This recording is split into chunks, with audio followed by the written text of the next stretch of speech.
Hello guys, this is Rich TV and welcome back to my channel. But before I start the devotional guys, I would like to shout out to pala yung personal channel na lagi na pupunta rito at nag-join sa devotional. Shout out and God bless to SSC TV of Korea or Heaven's Hope TV, Connie Vlog, Heart Ponsalan, Rian Versaga, Michael Aburita, at yun lang po. Shout out na rin sa mga hindi nakikisabay na manood sa devotional but still napunta pa rin dito para manood at makinig sa devotional. God bless us all guys.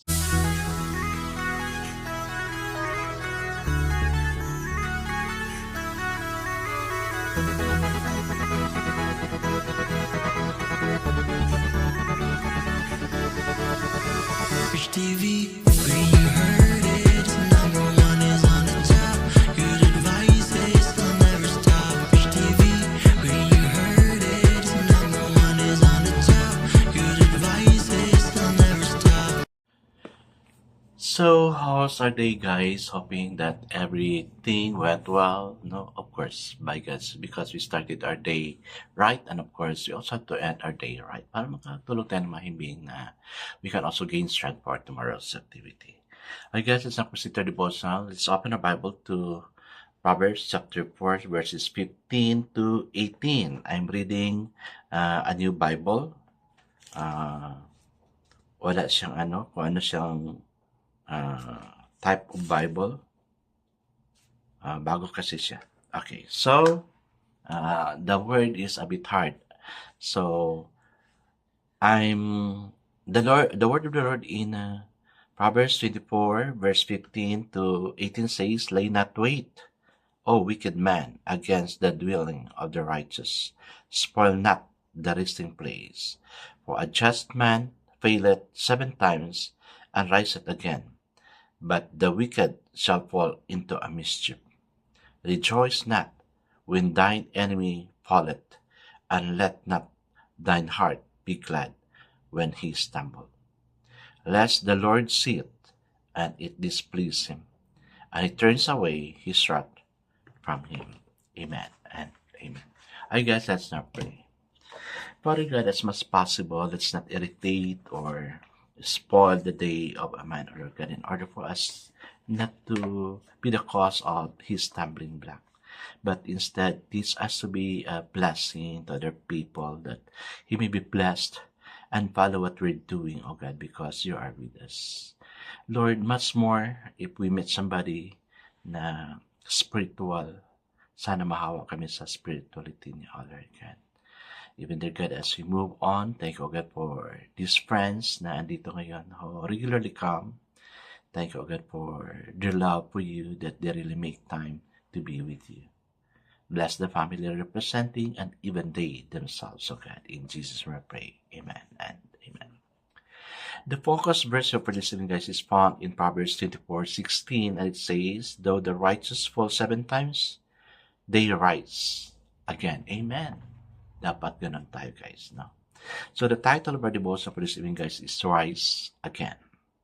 Olympic runner Ryan Hall is the U.S. record holder for half marathon. He completed the event distance of 13.1 miles, 21 kilometers. Wow, layo na noon, no? In a remarkable time, 59 minutes and 43 seconds. Oh, grabe. Lakas na resistensya niya, making him the first U.S. athlete to run the race in under 1 hour. Grabe, no? While Hall has celebrated record-setting victories, he is also known the disappointment of not being able to finish a race. So, bakit kaya?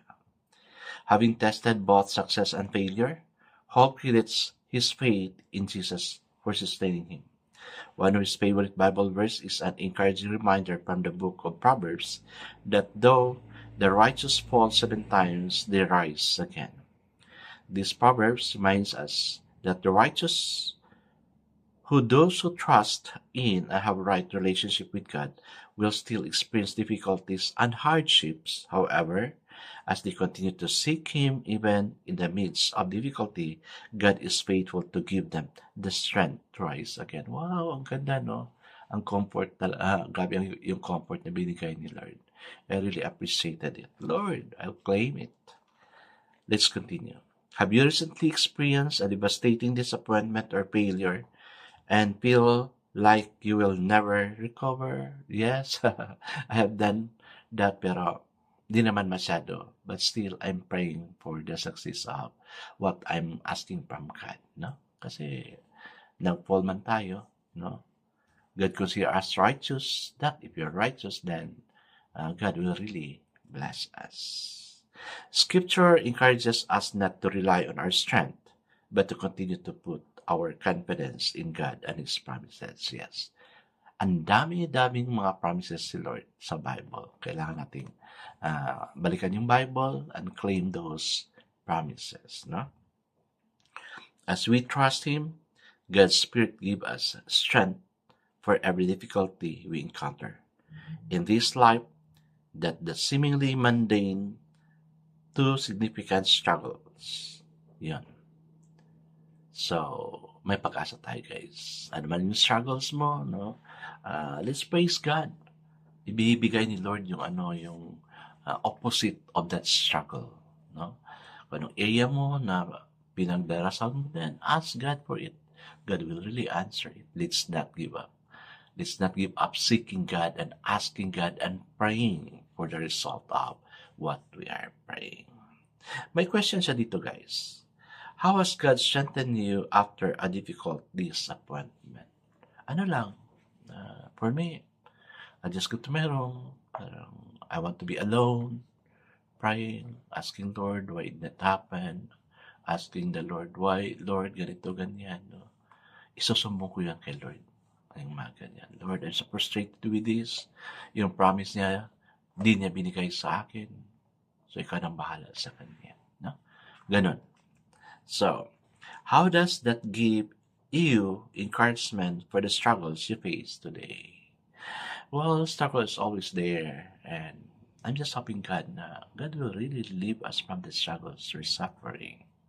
God loves us so much. And I know He will not allow things to happen na will be destroyed, but instead, because of His loving arm, loving spirit, I'll go near to Him always. I guess that's now pray. Heavenly Father, thank you that in every trial and disappointment, you're always close, offering comfort and strength to help us rise again. Amen. And amen. Yes, guys, don't worry. God is just there, helping us every time to comfort us and gain something from Him. God bless us always, because I know God surely blesses 10 times better. This is again Rich TV. Kita-kita tayo muli at sa muli. Paalam.